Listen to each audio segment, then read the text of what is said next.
സായി വമ്പൻ പരാജയമാണെന്ന് വീണ്ടും തെളിയിച്ചിരിക്കുകയാണ്. സായിൽ ഒരുപാട് പ്രതീക്ഷയൊക്കെ ഉണ്ടായിരുന്നു, പക്ഷേ ഒരു പ്രതീക്ഷയ്ക്കും വക തരുന്നില്ല സായി.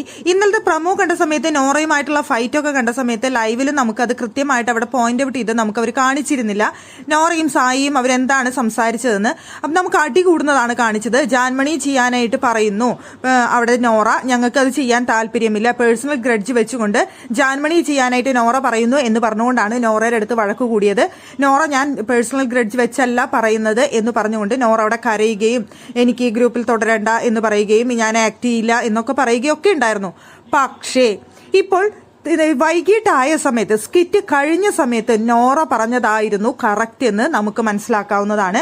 നോറ അവിടെ പറയുന്നുണ്ട്, ഞാൻ എത്രയോ തവണ പറഞ്ഞു ഞാൻ ജാൻമണിയുടെ ഇത് ചെയ്യാം, അങ്ങനെ ചെയ്തു കഴിഞ്ഞാൽ എത്ര നമുക്ക് സ്പേസ് കിട്ടുമായിരുന്നു, എത്ര നന്നായി നമുക്ക് പെർഫോമൻസ് ചെയ്യാമായിരുന്നു.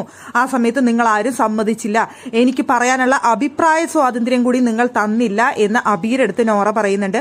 അപ്പൊ അബി അത് സമ്മതിച്ചു കൊടുക്കുന്നുണ്ട്, ശരിയാണ് പറഞ്ഞത്, ഞാൻ ജാൻമണിയായിട്ട് ഞാൻ ചെയ്തിരുന്നു എന്നുണ്ടെങ്കിൽ വളരെ നന്നായിട്ട് എനിക്ക് പെർഫോം ചെയ്യാൻ കഴിയുമായിരുന്നു എന്ന് അബി പറയുന്നുണ്ട്. അബി ആയിരുന്നു ജാൻമണിയായിട്ട് പെർഫോം ചെയ്യാനായിട്ട് ഇരുന്നിരുന്നത്, അപ്പൊ എനിക്കതിന് നല്ല സ്പേസ് കിട്ടുമായിരുന്നു എന്ന് അബി പറയുന്നുണ്ട്. ഇവിടെ പൊളിറ്റിക്കൽ കറക്റ്റ്നെസ് പറഞ്ഞുകൊണ്ട് സായി നമ്മളെ കൊണ്ട് ഒന്നും ചെയ്യാനായിട്ട് സമ്മതിച്ചില്ല. സായിക്ക് ഇഷ്ടമുള്ളത് മാത്രമാണ് സായി നമ്മളെ കൊണ്ട് ചെയ്യിപ്പിച്ചത്. അതുകൊണ്ട് നമ്മുടെ ടീം ഏറ്റവും ലാസ്റ്റായി, ഒരു ഇതിലും നമുക്ക് മുന്നോട്ട് വരാനായിട്ട് സാധിക്കുന്നില്ല, എല്ലാത്തിലും നമ്മൾ താഴോട്ട് പോവാണ് എന്നുള്ളതാണ് അബിയുടെ പുറത്തെ വിഷമം. സായിനെയാണെങ്കിലും ബാക്കി എല്ലാവരെയും ആണെന്നുണ്ടെങ്കിലും എല്ലാവർക്കും പുറത്തൊക്കെ അറിയുന്നതാണ്. സായി ഇനി മറ്റുള്ളവരെയൊക്കെ പുറത്ത് നന്നായിട്ട് അറിയുന്നതാണ്. പക്ഷെ ഞാനൊക്കെ ന്യൂ ഫേസ് ആണ്, ഞാനും നന്ദനയൊക്കെ, ഞങ്ങൾക്കൊക്കെ പെർഫോമൻസ് ചെയ്യാൻ കിട്ടിയാൽ മാത്രമേ ജനങ്ങളിലേക്ക് എത്താൻ സാധിക്കുള്ളൂ. പക്ഷെ ഞങ്ങൾക്ക് നന്നായി പെർഫോമൻസ് ചെയ്യാനുള്ള ഒരു അവസരം കിട്ടുന്നില്ല, ഈ ഗ്രൂപ്പിൽ നിന്ന് എനിക്ക് പോയേ തീരൂ എന്ന് അബി അവിടെ പറയുന്നുണ്ട്. അപ്പോഴത് ശരിവെക്കുന്നുണ്ട് നോറ. നോറ പറയുന്നുണ്ട്, ഇതല്ലേ ഞാൻ നിന്റെ അടുത്ത് പറഞ്ഞപ്പോൾ നിനക്കത് മനസ്സിലായില്ലല്ലോ, നിങ്ങൾ എല്ലാവരും കൂടി എന്നെ എതിർത്തു, ഇതാണ് ഞാൻ പറഞ്ഞത്, നമുക്ക് ഇത്രയും നാളും ഇവിടെ നിന്നിട്ടുള്ള ഒരു എക്സ്പീരിയൻസ് എനിക്കുണ്ട്, അപ്പൊ ഞാൻ പറയുന്നത് അതനുസരിച്ചായിരുന്നു, അപ്പൊ നന്നായിട്ട് ജാൻമണിയുടെ ആക്ട് എടുത്തിരുന്നു എന്നുണ്ടെങ്കിൽ നമുക്ക് നന്നായിട്ട് ആക്ട് ചെയ്യാൻ സാധിക്കുമായിരുന്നു, നമുക്ക് നല്ല സ്പേസ് കിട്ടുമായിരുന്നു. ഇപ്പൊ എന്തായി, സായി പറയുന്നത് മാത്രം അനുസരിച്ച് നിന്നിട്ട് ഇപ്പൊ എന്താണ് കിട്ടിയത് എന്ന് നോറ അവിടെ ചോദിക്കുന്നുണ്ട്. അപ്പൊ അബി പറയുന്നുണ്ട്, ഇല്ല ഞാൻ സായിയുടെ അടുത്ത് സംസാരിച്ചു നോക്കി, പക്ഷെ സായിയുടെ സ്റ്റാൻഡിൽ തന്നെ നിൽക്കാണ്. സായി കുറെ എക്സ്പ്ലനേഷനൊക്കെ പറഞ്ഞുകൊണ്ട് നിൽക്കാണ്.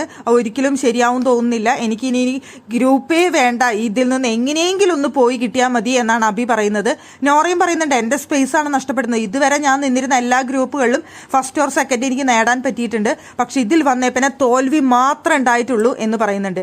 എന്തായാലും സായിയുടെ ഗ്രൂപ്പിന്റെ ഒരു പോരായ്മ എന്ന് പറയുന്നത്, സായി പറയുന്നതാണ് ബാക്കി എല്ലാവരും അനുസരിക്കണം എന്നുള്ള ഒരു തോത് സായി ഇവിടെ വെച്ചിട്ടുണ്ട്. അപ്പൊ സായിയാണ് ഗ്രൂപ്പിനെ ലീഡ് ചെയ്യുന്നത്. സായിക്ക് തോന്നുന്ന പോലെ സായി ഓരോന്ന് പറയുന്ന ഇവര് ചെയ്യുന്നു, അതാണ് ഇവിടെ സംഭവിക്കുന്നത്. ഇപ്പൊ എന്താന്ന് വെച്ച് കഴിഞ്ഞാൽ സായിക്ക് അതിനുള്ള കഴിവില്ല എന്നുണ്ടെങ്കിൽ കഴിവുള്ളവരെ ഏൽപ്പിക്കണം, അത് ഏൽപ്പിക്കാത്തതിന്റെ പോരായ്മ അവിടെ കാണുന്നുണ്ട്. സായി കൊണ്ട് പറ്റുന്ന പണിയെടുത്താൽ പോരെ, പറ്റാത്ത പണിക്ക് ഇറങ്ങി തിരിച്ചിട്ട് മറ്റുള്ളവരെ കൂടി അതിലേക്ക് വലിച്ചഴിച്ച് തോറ്റ് തുന്നാൻ പാടിയിരിക്കുന്ന അവസ്ഥയാണ് ഗ്രൂപ്പ്.